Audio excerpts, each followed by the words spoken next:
اللہم صلی علی محمد۔ بسم اللہ والحمد للہ والصلاۃ والسلام علی رسول اللہ۔ السلام علیکم ورحمۃ اللہ وبرکاتہ۔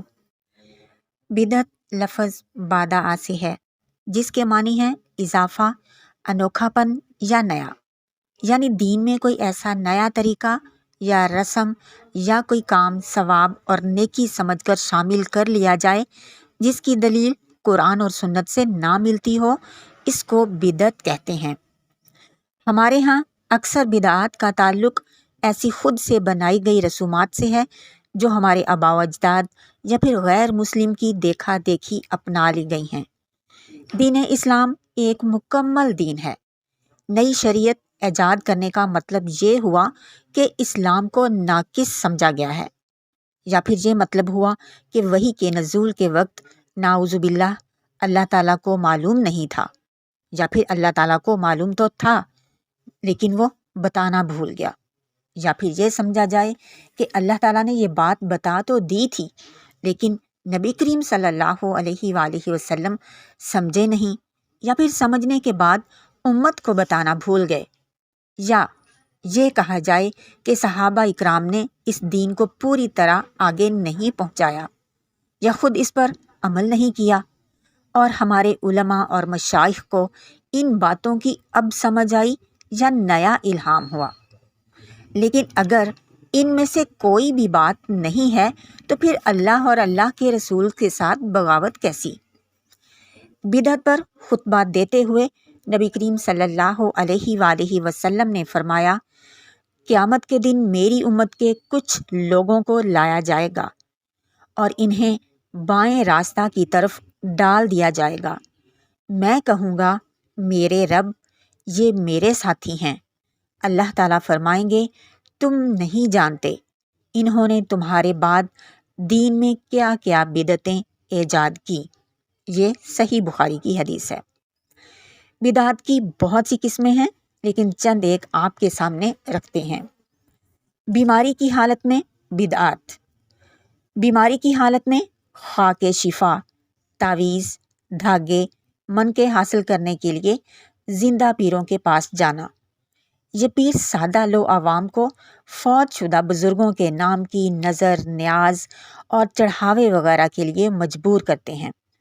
اس کے علاوہ مزاروں، مقبروں، خانقاہوں پر مریضوں کو لا کر حاضری دلائی جاتی ہے، جس کو زیارت کرانے کا نام دیا جاتا ہے۔ بہت سی نیک ہستیاں اور بزرگ جو ہمیں توحید اور سنت کی پیروی کی تعلیم دے کر گئے، جنہوں نے اپنی زندگیاں لوگوں کو شرک کی دلدل سے نکالنے میں لگا دیں، انہی کی قبروں پر مزار، خانقاہیں تعمیر کر دی گئیں اور اب انہیں گلاب کے عرق اور دودھ سے دھویا جانے لگا۔ گلاب کے عرق اور دودھ سے مزاروں کو دھونے کی یہ رسم ادا کرنے والوں کو خیال تک نہیں آتا کہ یہ صرف بدعت ہی نہیں، انتہائی درجے کی فضول خرچی ہے، اور اللہ تعالیٰ کی اس بیش بہا نعمت کو یوں ضائع کر کے وہ ایک بہت بڑے گناہ کا ارتکاب کر رہے ہیں۔ جبکہ صحابہ اکرام اپنے کفن تک کے خرچ کے لیے نئے کپڑوں سے بھی گریز کرتے تھے۔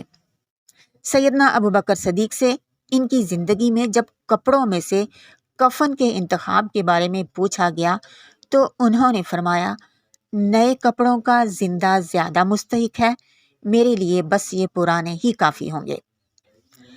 اس کے علاوہ جس عورت کے بچے پیدائش کے بعد فوت ہو جاتے ہوں، اس کا منت ماننا کہ اب بچہ ہوگا تو میں اسے اتنے سال تک مانگ کر کپڑے پہناؤں گی تاکہ وہ زندہ بچ جائے، یہ بدعت ہے۔ عورتوں کا ایسے مزاروں پر جانا جن کے بارے میں مشہور ہو کہ وہاں جا کر سلام کرنے، حاضری دینے سے اولاد کی نعمت مل جاتی ہے، بدعت ہے۔